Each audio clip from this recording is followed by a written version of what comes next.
Apex to அபெக்ஸ்னா என்ன, apex லென்த்னா என்னன்னு இந்த வீடியோவில் பார்க்கலாம். அதே மாதிரி எடுத்த அளவுகளை எப்படி கிளாத்ல மார்க் பண்ணுங்கிறது இந்த வீடியோவில் பார்க்கலாம். நம்மளோட நிப்பிள் பாயிண்ட் சொல்லுவாங்க இல்லைங்களா, இதுதான் வந்து அபெக்ஸ். இது ரெண்டுத்துக்குமான இடைவெளி தான் நம்ம அபெக்ஸ் டு அபெக்ஸ் அப்படின்னு சொல்லி எடுக்கிறோம். இந்த அபெக்ஸ் டு அபெக்ஸ் அளவு வந்து 8 இன்ச் இருக்கு. அடுத்ததா அபெக்ஸ் லென்த் வந்து மார்க் பண்ணலாம். அபெக்ஸ் லென்த் வந்து இந்த ஷோல்டரோட சென்டர்ல டேப் வச்சுட்டு இந்த நிப்பிள் பாயிண்ட் இருக்கு இல்லையா, இது வரைக்கும் என்ன அளவு வருதுன்னு சொல்லி பார்த்துக்கோங்க. இதுதான் நம்மளோட அபெக்ஸ் லென்த். இது எப்படி கிளாத்ல மார்க் பண்ணணும்னு சொல்றேன். இதே நம்ம கிளாத்ல மார்க் பண்ணும்போது ஃபர்ஸ்ட் அபெக்ஸ் லென்த் வந்து மார்க் பண்ணுங்க.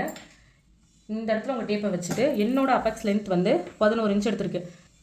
அடுத்ததாக வந்து அபெக்ஸ் டு அபெக்ஸ் சொன்னேன் இல்லையா, அந்த அளவு வந்து 8 இன்ச் இருக்குது. அதில் பாதி 4 இன்ச்சு. அந்த 4 இன்ச்சு மார்க் பண்ணுறது இந்த ஊப்பட்டி ஐப்பட்டிக்கு வச்சிருக்கோம் இல்லையா, அதுக்கு உள்ளார அந்த ரெடி அளவை தான் மார்க் பண்ணணும்.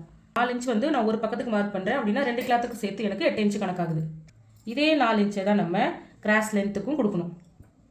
நமக்கு தெரிஞ்ச விஷயத்த நம்ம மற்றவங்களுக்கு சொல்லிக் கொடுப்போம்.